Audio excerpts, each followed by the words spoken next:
ইয়া আইয়ুহাল ইনসান মা গাররাকা বিরাব্বিকাল কারীম। ও দুনিয়ার মুসলমানেরা, কোন জিনিস তোমাদেরকে মহান রব থেকে দুকায় ফেলে রাখলো? মহান মালিক থেকে, সেই মহান মালিক থেকে কোন জিনিস তোমাকে দুকায় ফেলে রাখলো? টাকা পয়সা, ধন সম্পদ, টাকা পয়সা, ধন সম্পদ, বাড়ি গাড়ি, কোন জিনিস তোমাকে তোমার মালিক থেকে দুকায় ফেলে রাখলো? ও দুনিয়ার মুসলমান,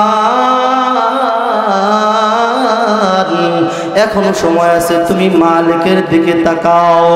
তোমার মালিক তোমারে ডাক দিয়া কোরআন কারীমের মধ্যে জানায় দেয়, ও বান্দা,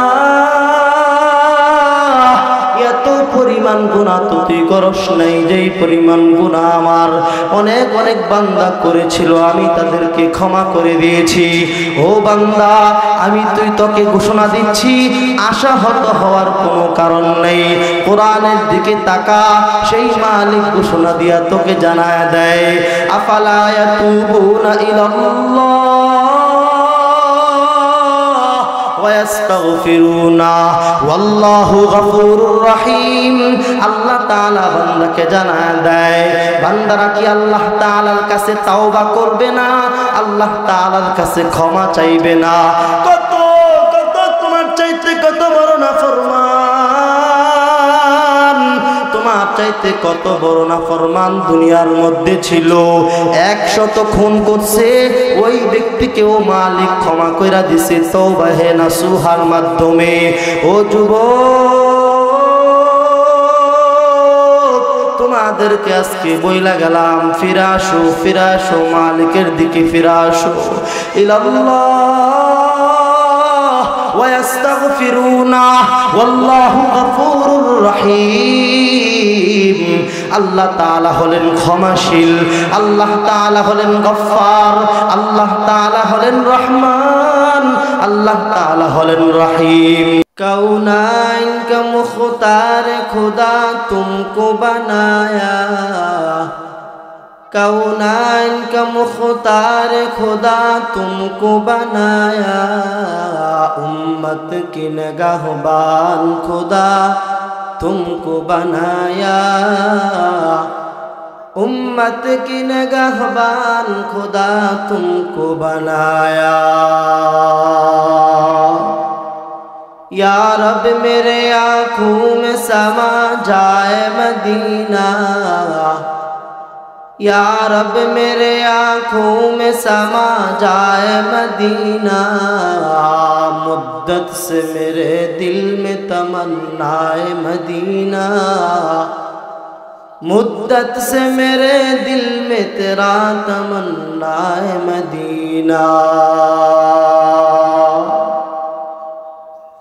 कौनान का मुख्तार खुदा तुमको बनाया, कौनान का मुख्तार खुदा तुमको बनाया, उम्मत की निगाहबान खुदा तुमको बनाया, उम्मत की निगाहबान खुदा तुमको बनाया। या रब मेरे आँखों में समा जाए मदीना, या रब मेरे आँखों में समा जाए मदीना, मुद्दत से मेरे दिल में तमन्नाए मदीना, मुद्दत से मेरे दिल में तमन्नाए मदीना।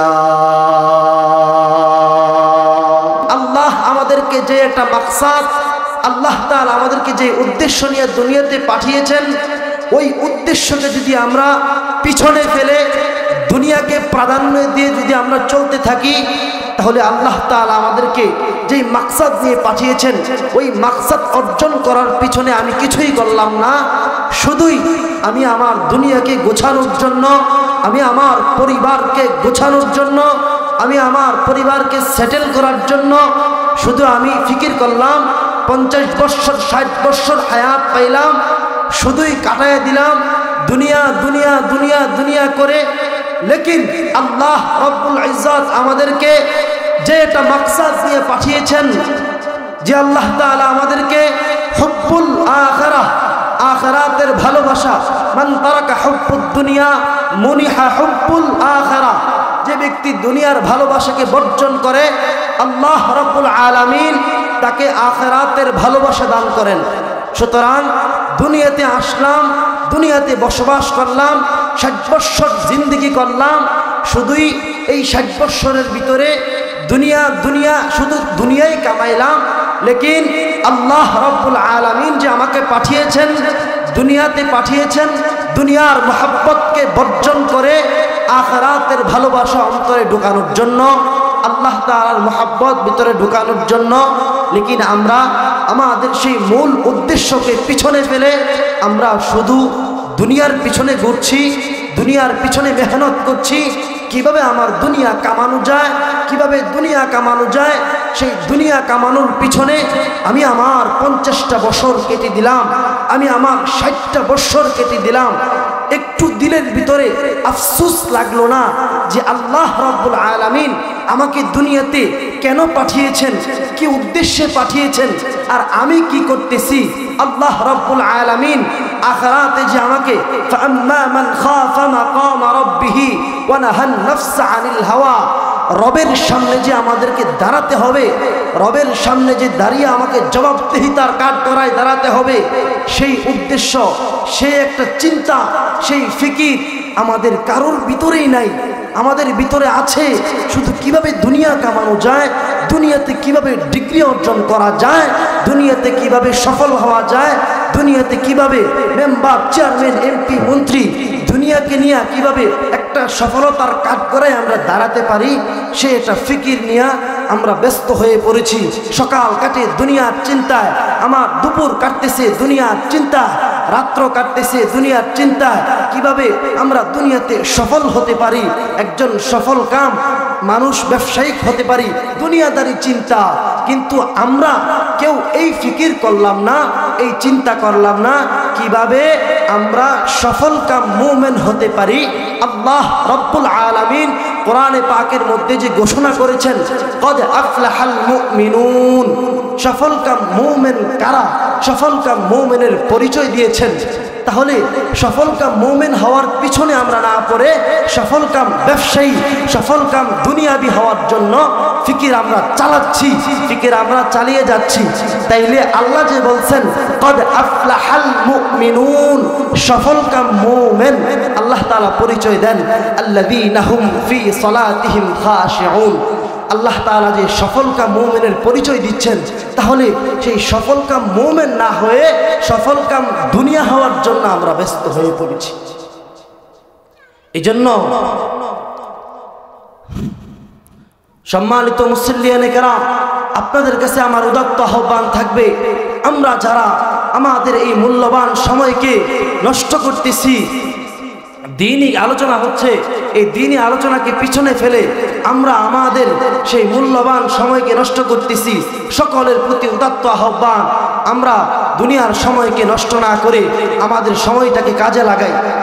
আল্লাহ তাআলা পবিত্র কালামুল্লাহ শরীফে বান্দাকে আল্লাহ তাআলা জানায় দেয়, আফালা ইয়াতুবুনা ইলাল্লাহি ওয়া ইস্তাগফিরুনা ওয়াল্লাহু গফুরুর রহিম। ও দুনিয়ার মুসলমান, সারা জীবন তো গুনাহ করলা, সারা জীবন গুনার মধ্যে জীবনটাকে কাটাইলা। আমি তোকে 60 বৎসর 70 বৎসর তোকে আমি হায়াত দিলাম বান্দা। এই 60 বৎসর হায়াত, 70 বৎসর হায়াত তুই গুনার মধ্যে কাটায়া দিলি। এত পরিমাণ গুনাহ করলি, এত পরিমাণ গুনাহ করলি যে আমি তোকে পাঠাইলাম বান্দা, তোকে আমল করার জন্য দুনিয়াতে পাঠাইলাম। পরিণামে তুই কি করলি? সারা জীবন শুধু গুনার মধ্যে জীবনটাকে কাটায়া দিলারে যুবক। আল্লাহ তাআলা ওই বান্দাকে ঘোষণা দিয়ে আল্লাহ তাআলা বান্দাকে জানায় দেয়, ও দুনিয়ার মুসলমান, আল্লাহ তাআলা বান্দাকে ঘোষণা দিয়ে বলতেছে, বান্দা জীবনে এত পরিমাণ গুনাহ তুমি করছো, এত পরিমাণ গুনাহ তুমি করছো, তুমি এত পরিমাণ গুনাহ করছো যে তুমি আশাহত হয়ে গেছো মালিক কি আমারে ক্ষমা করবে কিনা। বলতেছো সারা জিন্দগিতে এত পরিমাণ গুনাহ করলাম, সারা জীবন এত পরিমাণ গুনাহ করলাম, জীবনে এক ওয়াক্ত নামাজও আমি পড়ি নাই, জীবনে একটা রোজাও রাখি নাই, ভালো কোনো কাজ আমি করি নাই, তাইলে আমি কেমনে ক্ষমা পাইব? ও যুবক, তোমাকে মহান আল্লাহ তাআলা পবিত্র কালামুল্লাহ শরীফে জানায় দেয়, ইয়া আইয়ুহাল ইনসান মা গাররাকা বিরাব্বিকাল কারীম, ইয়া আইয়ুহাল ইনসান মা গাররাকা বিরাব্বিকাল কারীম। ও দুনিয়ার মুসলমানেরা, কোন জিনিস তোমাদেরকে মহান রব থেকে দুকায় ফেলে রাখলো? মহান মালিক থেকে, সেই মহান মালিক থেকে কোন জিনিস তোমাকে দুকায় ফেলে রাখলো? টাকা পয়সা, ধন সম্পদ, টাকা পয়সা, ধন সম্পদ, বাড়ি গাড়ি, কোন জিনিস তোমাকে তোমার মালিক থেকে দুকায় ফেলে রাখলো? ও দুনিয়ার মুসলমান, এখনো সময় আছে, তুমি মালিকের দিকে তাকাও। তোমার মালিক তোমারে ডাক দিয়া কোরআন কারীমের মধ্যে জানায় দেয়, ও বান্দা, এত পরিমাণ গুনাহ তো তুই করস নাই, যেই পরিমাণ গুনাহ আমার অনেক অনেক বান্দা করেছিল আমি তাদেরকে ক্ষমা করে দিয়েছি। ও বান্দা, আমি তোকে ঘোষণা দিচ্ছি, আশাহত হওয়ার কোনো কারণ নেই। কোরআনের দিকে তাকা, সেই মালিক ঘোষণা দিয়া তোকে জানায় দেয়, আফালা ইয়াতুবুনা ইলাল্লাহ ওয়াস্তাগফিরুনা ওয়াল্লাহু গফুরুর রহিম। আল্লাহ তাআলা বান্দাকে জানায় দেয়, বান্দারা কি আল্লাহ তাআলার কাছে তাওবা করবে না? আল্লাহ তাআলার কাছে ক্ষমা চাইবে না? কত কত তোমার চাইতে কত বড় নাফরমান, তোমার চাইতে কত বড় নাফরমান দুনিয়ার মধ্যে ছিল। 100 খুন করছে, ওই ব্যক্তিকেও মালিক ক্ষমা কইরা দিছে তওবাহে নাসুহার মাধ্যমে। ও যুবক, তোমাদেরকে আজকে বইলা গেলাম, ফিরে আসো, ফিরে আসো, মালিকের দিকে ফিরে আসো। ইলাল্লাহ ওয়াস্তাগফিরুনা ওয়াল্লাহু গফুরুর রহিম। আল্লাহ তাআলা হলেন ক্ষমাশীল, আল্লাহ তাআলা হলেন গফফার, আল্লাহ তাআলা হলেন রহমান, আল্লাহ তাআলা হলেন রহিম। ও দুনিয়ার মুসলমানেরা, এত পরিমাণে গুনাহ, এত পরিমাণে গুনাহ তুমি এখনো করো নাই। ওই যে ওয়াহশীর মতো কত গুনাহ সেই করছিল, হামজাকে কত কষ্ট দিয়া মারছিল, কত পরিমাণে কষ্ট দিয়া মারার পরেও মালিক তারে ক্ষমা করছে, মালিক তারে হেদায়েত দিছে, এমন হেদায়েত দিছে বিখ্যাত সাহাবী হয়ে গেল। কি বুঝলা যুবক, কি বুঝলা? দুনিয়াতে এত পরিমাণ গুনাহ করার পরেও যদি মালিক ক্ষমা করতে জানে, তাইলে তোমার ক্ষমা চাইতে তোমার কারণ কি? ক্ষমা চাইতে তোমার দোষ কোথায়? ও যুবক, আসো না আমরা দুইটা হাত তুইলা মালিকের কাছে তওবা কইরা লই। কারণ দুনিয়াতে থাইকা দুনিয়ার ভালোবাসায় মত্ত হইয়া যদি আমরা রবকে বইলা যাই, যেই মালিক আমারে বানাইছে, যেই মালিক তোমারে বানাইছে, ওই মালিককে যদি আমরা ভুইলা যাই, দুনিয়ার মহব্বতে, দুনিয়ার ভালোবাসায় যদি আমরা মালিককে ভুইলা যাই, তাইলে বন্ধু শুইনা রাখো, শুইনা রাখো, আখিরাতে আমাদের জন্য ভয়ঙ্কর আযাব, সেই ভয়ঙ্কর আযাবের জন্য প্রস্তুত থাকো বান্দা।